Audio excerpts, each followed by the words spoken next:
चाहे आप कितने भी बड़े नेता हो, मंत्री हो या प्रधानमंत्री, हर किसी को आचार संहिता का डर तो लगा ही रहता है। पीएम नरेंद्र मोदी भी आचार संहिता के नियमों का पालन करते हैं।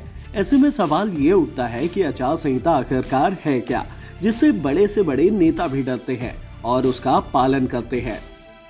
जैसे ही किसी राज्य में चुनाव की घोषणा होती है, वहां आचार संहिता लागू करती जाती है। कुछ लोग बोलते हैं कि चुनाव का प्रचार रोक देना आचार संहिता है, तो कुछ लोग बोलते हैं कि चुनाव से पहले बदमाशों पर लगाम कसना ही आचार संहिता है। ऐसे में ये समझना जरूरी है कि आचार संहिता क्या है, इसे क्यों लगाई जाती है और इसके लागू होते ही किन किन चीजों पर पाबंदी लग जाती है। आज तक के इस एक्सप्लेनर में इन सभी सवालों के जवाब हम आपको देते हैं आसान भाषा में। सबसे पहले आप ये जान लीजिए कि आचार संहिता क्या होती है। तो आपको बता दें, देश में स्वतंत्र और निष्पक्ष चुनाव कराने के लिए चुनाव आयोग कुछ नियम बनाती है। इन्हें ही आचार संहिता या फिर कोड ऑफ कंडक्ट कहा जाता है। चुनाव की तारीख के ऐलान के साथ ही आचार संहिता लागू हो जाती है और वोटिंग खत्म होने तक जारी रहती है।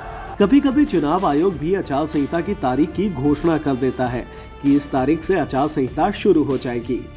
अगर आचार संहिता के नियमों की बात की जाए तो आपको बता दें, इस दौरान सरकारी गाड़ी, विमान या बंगले का इस्तेमाल चुनाव प्रचार के लिए नहीं किया जा सकता। न तो कोई सरकारी घोषणा होगी, न ही लोकार्पण और न ही शिलान्यास। राजनीति से जुड़े किसी भी रैली के लिए पुलिस की अनुमति लेनी होती है। ये तो नियम हो गए, लेकिन इसके अलावा कुछ चीजों पर प्रतिबंध भी लगा दिए जाते हैं। जैसे सरकार के होर्डिंग्स, विज्ञापनों के बोर्ड हटा दिए जाते हैं। अखबारों और मीडिया में सरकारी पैसों से कोई विज्ञापन जारी नहीं किए जाते हैं। मंत्री न ही किसी तरह के सरकारी वादे करेंगे और न ही किसी योजना की आधारशिला रखेंगे।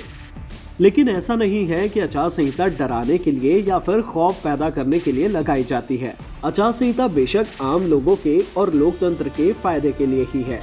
इसकी कई सारी विशेषताएं हैं, जैसे कि चुनाव से पहले किसी भी बड़े नेता या पार्टी को कैसे व्यवहार करना है, क्या करना है और क्या नहीं करना है, ये आचार संहिता से ही तय होती है। आचार संहिता उन्हें अपनी ताकत का गलत फायदा उठाने से रोकती है। ऐसे ही नॉलेज बढ़ाने वाली एक्सप्लेनर वीडियोस देखने के लिए जुड़े रहें आज तक के साथ।